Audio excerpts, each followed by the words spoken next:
Bonjour à tous, j'espère que vous allez bien. Aujourd'hui, je vous suggère d'aller vous servir un chocolat chaud, car nous partons sur les traces de Charlie et la chocolaterie de Tim Burton. Et si par hasard vous n'avez jamais entendu parler de cette histoire, je vous conseille de commencer par regarder le film, car dans cette vidéo, je vous spoil.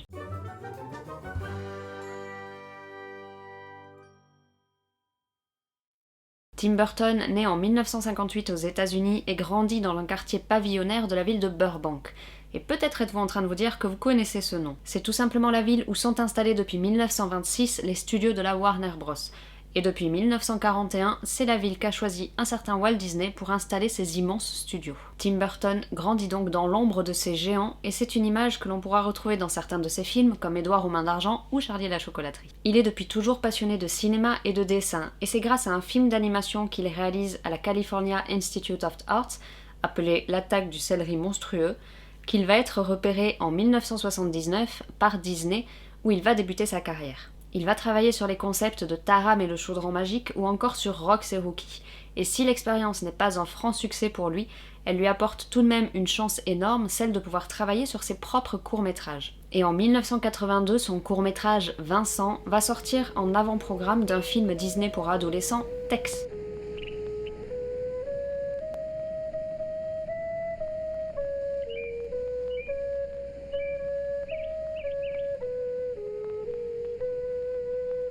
Mais ce court-métrage est très sombre et les dirigeants décident finalement de le retirer après à peine 2 semaines d'exploitation. En 1984, son nouveau court-métrage Frankenweenie doit sortir en avant-programme de la réédition de Pinocchio. Malheureusement, la commission de classification des films d'Amérique décide de mettre au court-métrage un accord parental pour les enfants de moins de 12 ans. Les studios Disney décident de revenir sur leur décision et Frankenweenie sera finalement retiré du projet.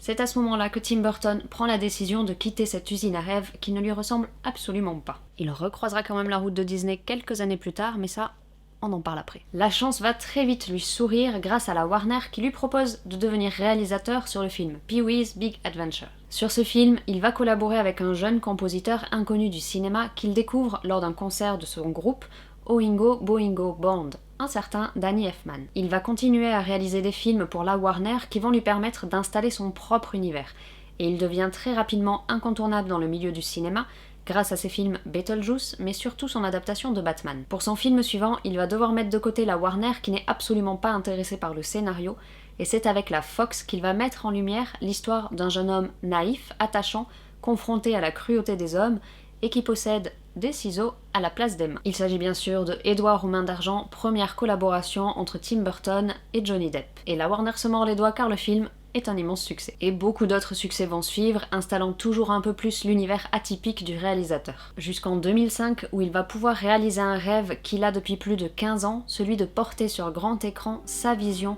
du chef-d'œuvre de l'auteur Roald Dahl, Charlie et la chocolaterie.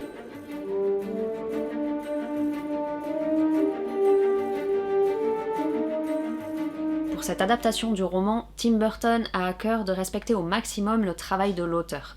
Et si on les compare, les deux sont en effet très proches, avec souvent des dialogues totalement similaires. Mais l'histoire de Roald Dahl laisse beaucoup de place pour l'imagination de Tim Burton, qui va créer un univers incroyable. La ville entière est une maquette à l'échelle 1/24 qui aura demandé plus de 6 mois de travail.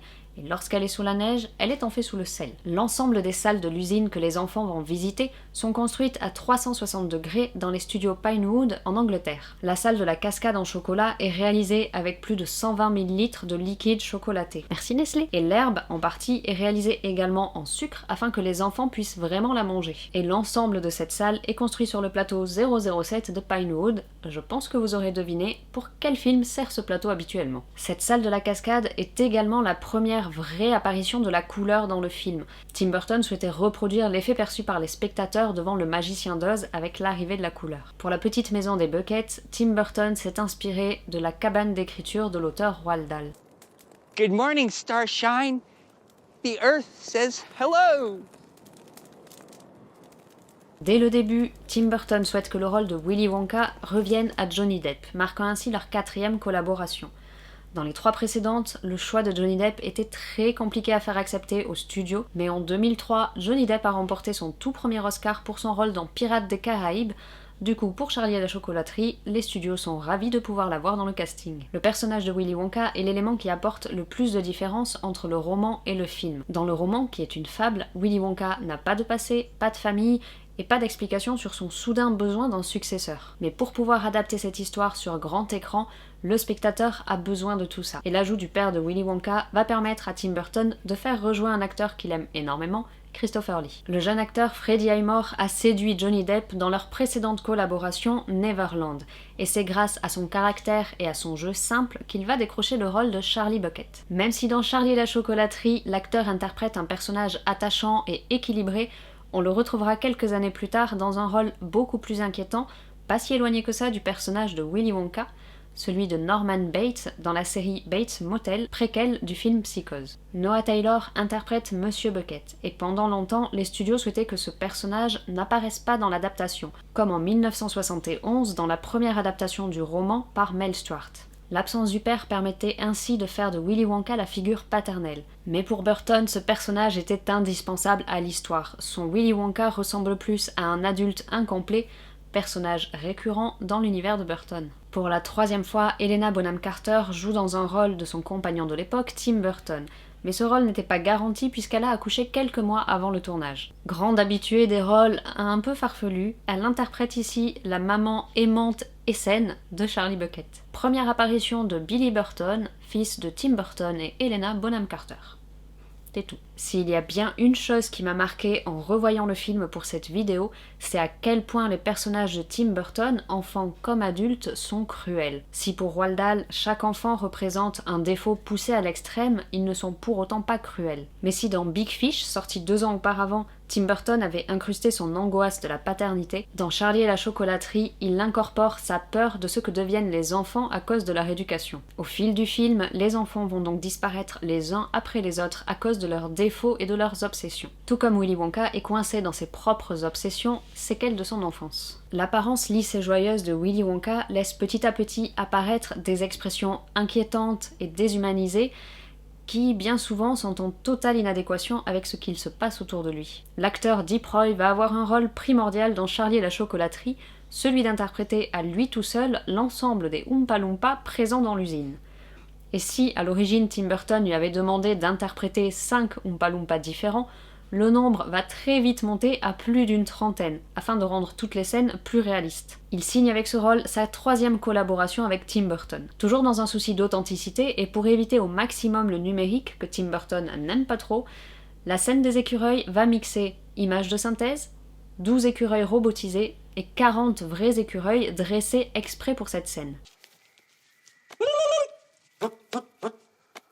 110 000 barres de chocolat en plastique ont été emballées dans du papier Wonka. Mais pour ce film, Nestlé a quand même dû fournir 1850 vraies barres de chocolat. Merci Nestlé. Le film sort en juillet 2005 et va être un très gros succès, mais il va cependant diviser les fans du réalisateur. D'un côté, ceux qui estiment que c'est une parfaite adaptation qui entre totalement dans l'univers de Burton, et de l'autre, ceux qui pensent que Burton est fini, que ce film ne lui ressemble pas, ou plutôt qu'il n'est qu'une pâle copie d'un film de Burton. Personnellement, je fais partie de la première catégorie, j'estime que la rencontre Tim Burton-Roald Dahl est une réussite, et que Tim Burton a su intégrer son propre univers et ses propres angoisses, sans dénaturer l'histoire d'origine. Je vous ai dit en début de vidéo que Tim Burton allait recroiser la route des studios Disney. Ce sera en 2010 pour le film Alice au Pays des Merveilles, son plus gros succès commercial.